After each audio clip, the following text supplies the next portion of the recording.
আছি লোকালয় থেকে কয়েক হাজার বর্গ কিলোমিটার দূরে। এখানে হতে পারে একটি ভুল আপনার মৃত্যুর কারণ।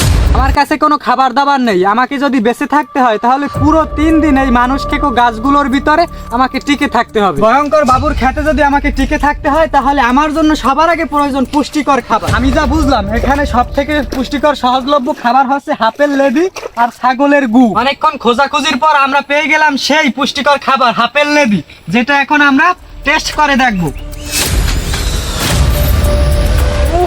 মারাত্মক, না খেলে বুঝবেন না হাপের লেদি কতটা মজা হয়ে থাকে। আসলে হাপের লেদি এতটা মজা হওয়ার কারণ হচ্ছে তারা খায় শাক পাতা আগে সন্দেশ। আজকের দিনের খাবার তো আমাদের হয়ে গেছে, এবার আমাদের সূর্য ডোবার আগে রাতের খাবার জোগাড় করে রাখতে হবে। ওই যে দেখতে পাচ্ছেন একটা ভালো জাতের দেশি ম্যানের কুত্তা।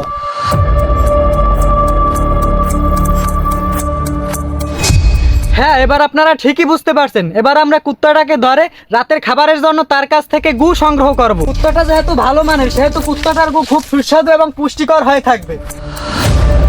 দেখতে পাচ্ছেন ইতিমধ্যেই জারুলার ফলারে আমরা পোষমানাই ফেলাইছি। এবার আমরা রাতের জন্য তাকে বেঁধে তারপরে তার কাছ থেকে গু সংগ্রহ করব।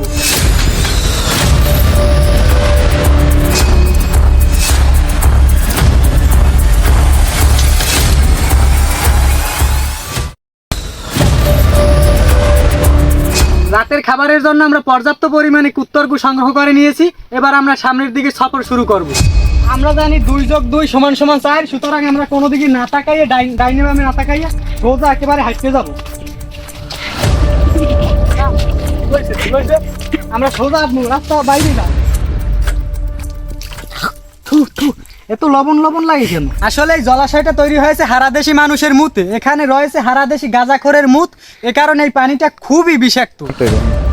আসলে এই পানিটা খুবই বিষাক্ত, তাই আমাকে এই জায়গাটা লাফাইয়ে পার হইতে হইবে। এই পানি আমার গায়ে লাগলে মৃত্যু ঝুঁকি আছে।